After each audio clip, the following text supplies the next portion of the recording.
여기는 항주의 대운하 박물관 앞입니다. 대운하 광장이고요. 저 뒤에 보이는 것처럼 중국 경항 대운하 박물관이라고 써 있죠. 대운하 주변에 저런 박물관이 몇 군데가 새로 생겼는데 그 중에 가장 먼저 생긴 박물관입니다. 항주에 생겼고요. 다음에 제녕이라고 하는 곳에도 있고 요성이라고 하는 곳에도 있습니다.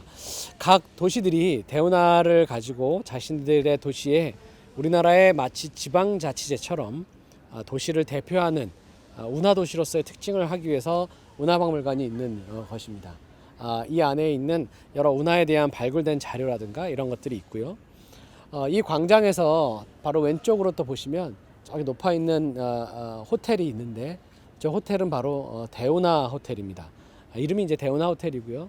실제로 이제 저 위에 올라가서 잠을 자게 되면 이 바로 왼쪽 편에 있는 공신하와 경항대운하에 왕래하는 배들을 볼 수 있는 곳입니다. 자, 이제 드디어 대운하 박물관의 내부에 들어왔는데요. 이 대운하 항주에 있는 경항대운하 박물관에 들어오면 재미있는 환경, 재미있는 그림이 있습니다. 여기 보시면 지구상의 운하라고 써 있죠. 지구상의 운하. 그래서 Canals of the World라고 되어 있습니다. 인류의 과연 운하가 언제부터 어떻게 만들어졌는지를 보여주는데요. 여기 이제 표를 보시면 세계의 저명한 운하라고 해서 지금 경항대운하가 있어요. 이 빨간색 선은 일종의 역사를 말해주는 겁니다. 얼마나 오래 되었는가라고 하는 것이죠. 그래서 여기 보면 1290년, 1293년이라고 지금 현재 되어 있는데요. 아마 뭔가 잘못 썼다라고 생각한 것 같습니다. 1794km에 달하는 운하가 있다라고 했었고, 그 다음에 만들어진 세계 여러 운하들로서 남운하, 미국의 이리 운하, 그다음에 이집트의 수에즈 운하, 수에즈 운하 같은 경우에 1869년 173km 이렇게 만들어졌다라고 하는 것이죠. 그다음에 파나마 운하 1899년 81km 이렇게 해서 쭉 운하가 만들어졌는데 중국을 비교해 보면 1290년에 이렇게 긴 운하가 만들어졌던 거에 비해서 그 이후에 이렇게 많은 세계의 운하가 만들어졌지만 길이로 따지자면 좀 약소해 보이죠. 이 순간 여기에 와서 이렇게 딱 보면 여기에 이렇게 많은 운하들이 역사적으로 있구나 라고 하는 생각을 갖게 됩니다. 여기에서요, 이걸 이제 방송에 넣을지 모르겠지만 여기에서 이 경항대운하가 1952년에 대체적으로 끝나는데 우리나라에서 만약 2000년대 이후에 대운하를 만들었다면 어떻게 됐을까요? 과연 이것이 역사의 행운일까요? 아니면 비극일까요? 이것을 어떻게 받아들이는 우리의 태도에 많이 달려있다고 생각이 듭니다. 이런 여러 가지 것들을 생각할 수 있는 경항대운하입니다. 자, 경항대운하에 오게 되니까 예전에 제가 왔을 때 좀 발견할 수 없었던 새로운 그림이 그려져 있는데 항주에 있는 경항대운하의 모습입니다. 현재 이 경항대운하, 항주의 운하가 어디 있냐면 바로 이 공신교라고 하는 이 공신교 바로 앞에 쭉 걸어오면 바로 지금 이 지점에 경항대운하가 있는 겁니다. 우리가 지금 여기 있는 거죠. 과거에 여기에서 보면 이쪽으로 와서 공신교를 갔었고 이 공신교에 아치가 3개가 있었고 그래서 가운 3군데를 운하를 다니는 왕래하는 배들이 지나갔던 겁니다. 여기서요 하나 더 이제 좀 보자면 이게 옛날 그림이기 때문에 총말을 그리고 있어요. 쭉 이렇게 배를 타고 가다 보면 여기 저기 중간에 수많은 마토들이 있고 이 차관 고기를 파는 거 이런 것들이 있습니다. 하나 주목해서 봐야 될 다리가 바로 이 다리입니다. 이 다리를 보면 이 다리에 뭐라고 써 있냐면 북신관이라고 써 있습니다. 북신관. 이 북신관이 바로 아래에 써 있지만 세금을 걷어들이는 곳입니다. 대운하를 왕래하는 수많은 배들에게 통행세를 거두는 곳. 항주의 대표적인 세관인 북신관이 여기에 있는 것을 발견할 수가 있습니다. 수많은 배들이 있고 저기에서 관료들이 지금 지나가는 배들을 잡고 조은선, 상선, 민선 모든 거에게 돈을 거두고 통행세를 배의 크기, 물건의 가치 두 가지를 기준으로 돈을 버는 것을 볼 수 있습니다.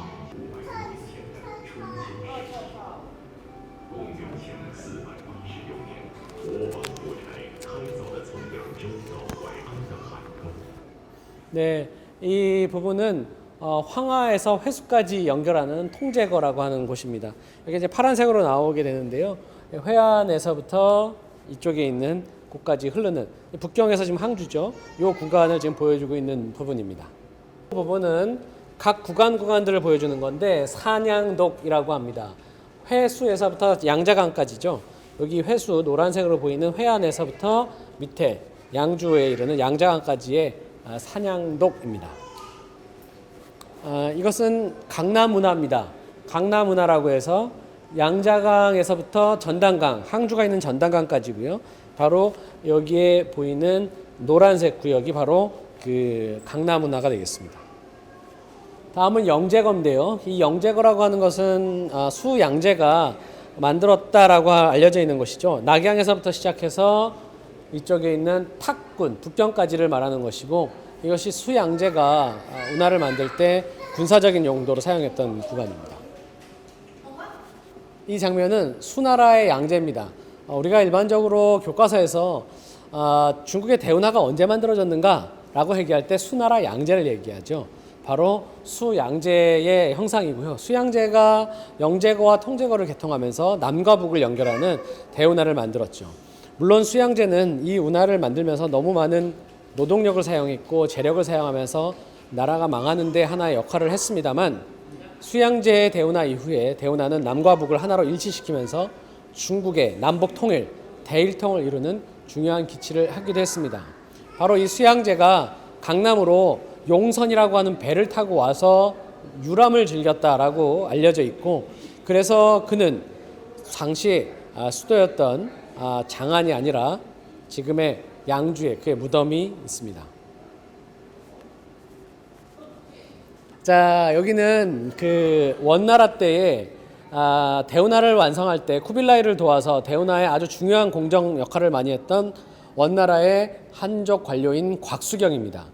곽수경은 당시에 원조의 그 지지를 받으면서 쿠빌라이 지지를 받으면서 당시 통회하 천진과 북경을 잇는 통회하를 건설하는데 아주 지대한 공헌을 함으로써 원나라 때 대운하가 완성이 되는데 혁혁한 공을 세운 인물입니다.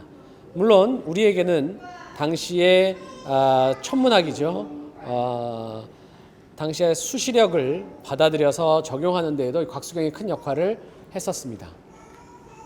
이것은 경왕대운하를 옆으로 단면을 잘랐을 때에 이쪽에 오른쪽에 있는 항주에서 왼쪽에 있는 북경까지 고도가 얼마나 한 50m까지 올라가 보여주는 지도입니다.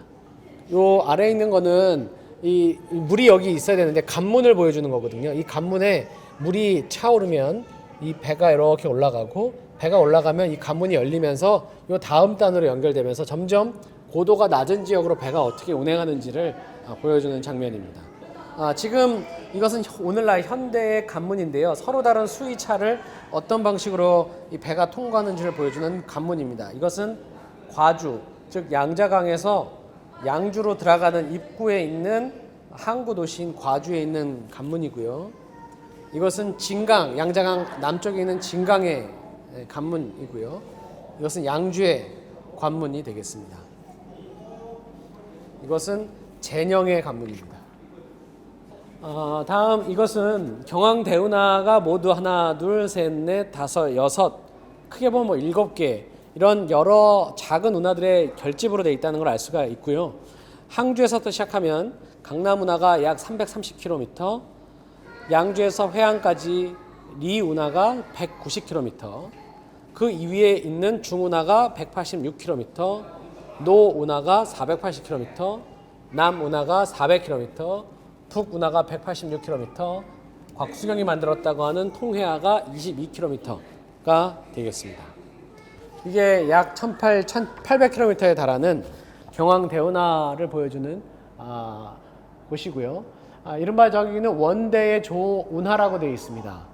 원나라 때 만들었던 운하가 대체적으로 명청대로 이어지기 때문에 원명청 시대, 특별히 이번 강의에서 강조하는 대운하 시대에 동일하게 이 항주에서부터 시작을 해서 소주로, 다음에 진강, 지를 건너면 과주라고 하는 곳이 있고 양주, 그다음에 보흥호릇을 지나서 회안. 이때 회안에 이제 황하가 흘렀죠. 쭉 올라가서 쭉 되다가 유명한 제녕, 저 위에 임청, 천진, 북경까지 이어지게 되겠습니다. 근보라고 하는 청나라 때의 수리 관료입니다. 대체로 근보 1633년에서 1692년까지 청대 아주 중요한 치수 감독이었습니다. 중으로 강인영간의 하도 총독을 맡았는데요. 강인영간의 이 운하에 대한 치수로 아주 큰 공적을 받으면서 활동했던 사람의 형상입니다.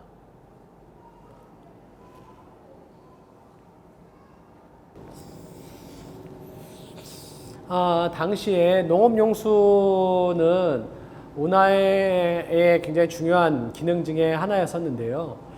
이건 뭐 일반적으로 그 물을 갖다가 어떤 식으로 올렸는지를 보여주는 수리 시설입니다. 대운하의 가장 중요한 기능은 역시 조운입니다. 미곡을 수도인 북경까지 운송하는 것인데요. 이 조운이 운행되는 곳에 지금 여기 있는 그림에 있는 것처럼 조운선입니다. 조운선. 쌀을 싣고 가는 약 400만 석의 쌀을 싣고 이 안에 10명 정도의 운수 노동자들이 타고 있었다고 알려져 있습니다. 당대 조운.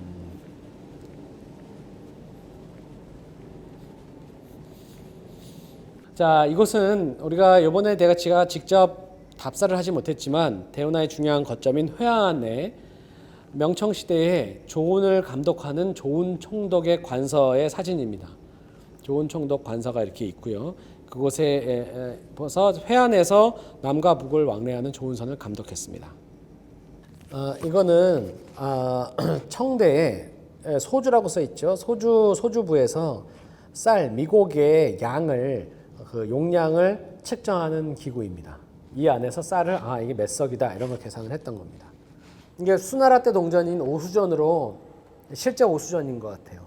581년에 만들어졌던 그 오수전을 갖고 2017이라고 하는 그 동전 모양을 만들었네요.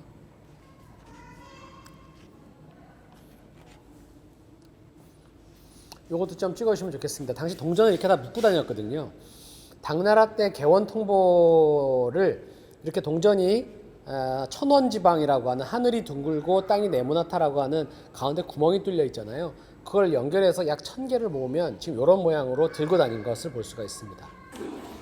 이 대운하를 아래쪽에 이렇게 진열을 해놔서 걸어가면서 어느 지역인지를 볼 수 있도록 만들어 놓은 대운하 구간입니다.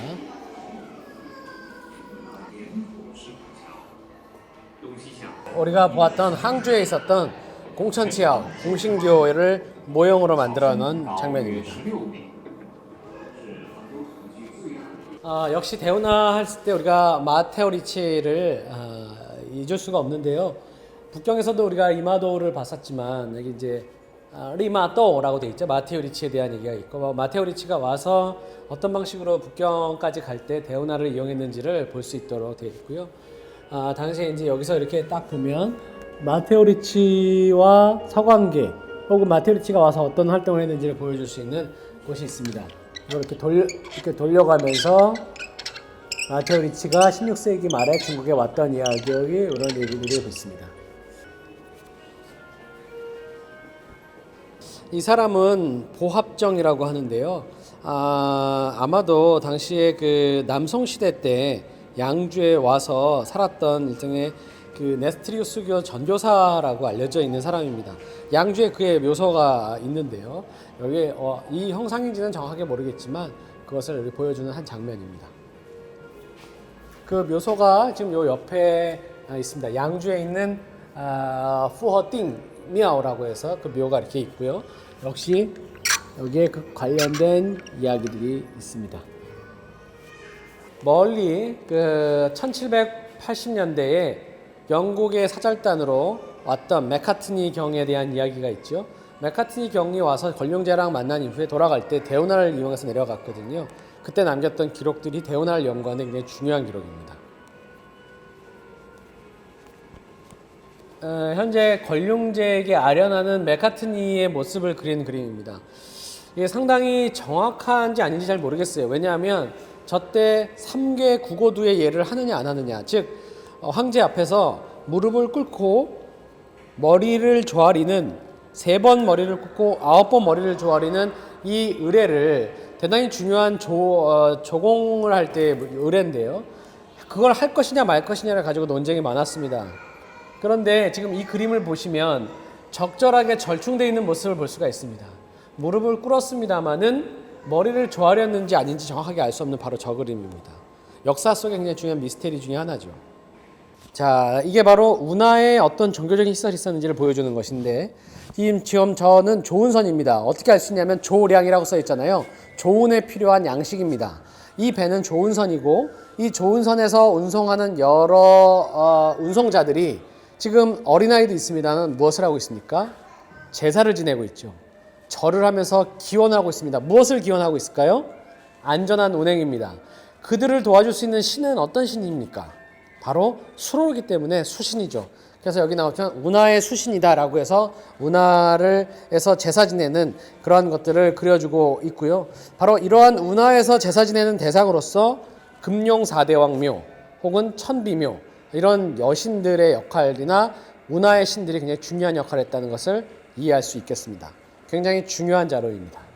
이 사진을 좀 자세히 보시면 우리가 1920년대 이전에 경항대운하에서 운송하고 있던 배의 모습이고요. 이것도 역시 마찬가지 양선입니다. 여기 보면 양식을 싣고 가고 있는 걸 볼 수가 있고, 이것은 거기에서 고기를 잡는 배의 모습입니다. 이 사진들은 우리에게 일반적으로 알려져 있는 사진이 아니기 때문에 박물관에 이렇게 전시되어 있는 걸 통해서 알 수가 있겠습니다. 자, 여기는 운하를 왕래하는 상인들에게는 동업조합이 필요했는데 그것을 회관이라고 합니다. 운하의 대표적인 회관이 바로 요성, 미야고청에 있는 산섬회관입니다. 산서성과 삼서성의 상인들이 합자해서 만든 회관이고요. 이 산서회관에서 찍은 사진들도 보여드릴 수 있고요. 여기서는 이제 그런 산서성과 어떤 상인들이 어떤 역할을 했는지, 그리고 여기 보면 북경의 호광회관이라고 되어 있죠. 북경의 선무문 바깥에 있는 호광지방 사람들, 호광이라고 하는 것은 당시 명나라 때의 호남성과 호북성을 함께 부르는 말입니다. 호광지방에 있는 회관들이다 라고 하는 것을 볼 수가 있습니다. 상인들이 서로 장사를 잘하기 위해서 정보를 교류하고 숙박시설을 제공하는 그러한 기구라고 할 수가 있겠습니다. 이 운수 노동자들과 관련된 것이 바로 운하이기 때문에 지금 이 그림에 있는 것처럼 당연히 운하에는 운수 노동자들의 비밀 조직이 있습니다. 서로 연관된 조직인데요. 대표적인 이제 운하에 있는 사람들이 행방이라고 해서 스스로가 운행하는 빵이죠, 빵. 어떤 업종의 그 조직인데, 그들 중에 대표적인 이런 사조직 가운데 종교적인 매개를 가지고 모인 집단이 있습니다. 그것이 여기 나오는 나교라고 하는 집단입니다. 나청을 중심으로 해서 명나라 때의 조운의 운송 노동자인 수수들이 결합해서 만들어진 집단인데요. 그들이 나중에 청나라 후기에 가면 청방이라고 하는 칭빵이라고 하는 조직으로 연결이 됩니다. 지금 여기에 이제 있는 것처럼 그 의기투합해 있는 모습들이 보이죠. 그다음에 여기 보면 당시 청나라 때 그 청방들이 서로 가지고 다녔던 일종의 그 회원증 같은 것이고, 청방에 들어왔을 때 어떤 증서를 갖다가 해주는 증서의 모습입니다. 청방에서 나오는 교리서들. 그래서 이들이 그냥 단순한 운수 노동자일 뿐 아니라 종교적인 집단으로서 나중에 청나라 후기가 되면 흑사회죠. 중국의 흑사회, 헤이셔회, 지하 조직폭력배들의 연관성이 되고, 이들이 청말에 장개석이라든가 하는 정치 집단들과 아주 밀접한 관련을 잇는 것까지 연결이 되는 굉장히 중요한 소재들입니다. 물론 이들은 운수 노동자로서 실직하면서 그 실업의 문제를 이런 바로 조직폭력배 조직으로 연결이 됐던 것이죠. 이것은 수양제가 양주에 왔을 때를 모습을 그린 니엔화, 연화의 모습입니다.